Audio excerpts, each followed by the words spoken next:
Mbola hijanona eo amin'izay sehatry ny fahasalamana izay antsika dia notanterahana androany ny fanamariana ny andian'ny faha 20 ny aretina Alzheimer sy ny fanokafana tamin'ny fomba ofisialy ny iray volana eran-tany iadina amin'ny Alzheimer. Nankalaza izany isika teto Madagasikara ka tetsy ny IMV Tsimbazaza no nandatanterahana izany. Hojerentsika ary ny fanadidina nentin'ny Jemima Radaniel eo amin'ny sary ny Mamira Samuel.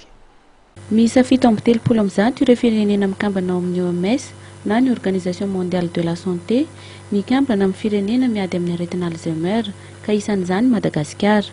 No tanterahana androany ny fanamariana ny andian'ny faha 20 ny aretina Alzheimer isady ny sokatra tamin'ny fomba ofisialy androany ihany koa ny iray volana eran-tany iadina amin'ity aretin-tsaina ity tetsy any IMV Tsimbazaza.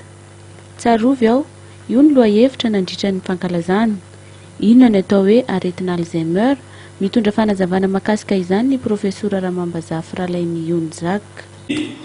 Alzheimer zay mavoa ara-tsaina dia manakana olona anakiraitratrany aretina hidrety manana olana izy anaza manana olana izy hitadidy manana olana ihany koa hiampiasa zavatra izay hita na ny fihetsika ny toerany izay dia tsy mifanaraka amin'izay asa sy izay zavatra tiany ho atao.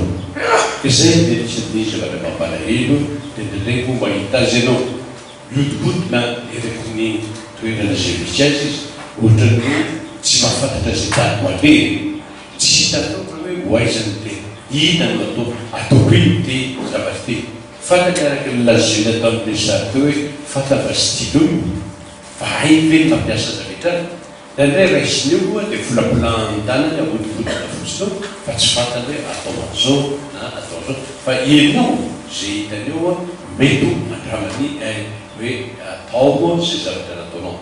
Zavatra anankiray hita amin'izao masy dia ohatra fotsiny amin'ilay aretina mahazo azy hitanao fa sarotra hoe mamaly fanontaniana anankiray izay atao ao dia hitany ianao tety dia averiny avetrany le teninao dia iny le teny naveriny iny na oeritrereto fa valiteny amin'ilay fanontaniana izay napetrako sarotra dia sarotra no mieritreritra zany dia nefa ndray zany ary dia ave azy ateraka ny fitenenany ary tena mitovy fa nataony mikikiky izy no malin'ny fitenena dia eo tsy fantatra amin'ilay olona hoe fa manino ty.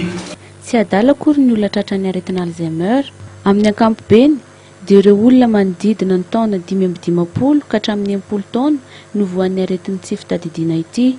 Misy ihany koa nefa ireo mbola latsak'izay. Tonga miandalana ny aretina ary miombotry kelikely izany. Tsy mifindra, tsy manaranaka nefa tsy misy fanafodiny ny Alzheimer fa manampy be ireo olona voany kosa ny fifankazahoana amin'ny manodidina indrindra fa ny fanolorana fitiavana ireo izay voan'ny Alzheimer ny tena lehibe indrindra. Mila matanjatsaina ireo mpitsabo izany hoe ny fianakaviana ary tena mila finiavana be avy amin'izy ireo ny fikarakarana ireo olona voan'izany.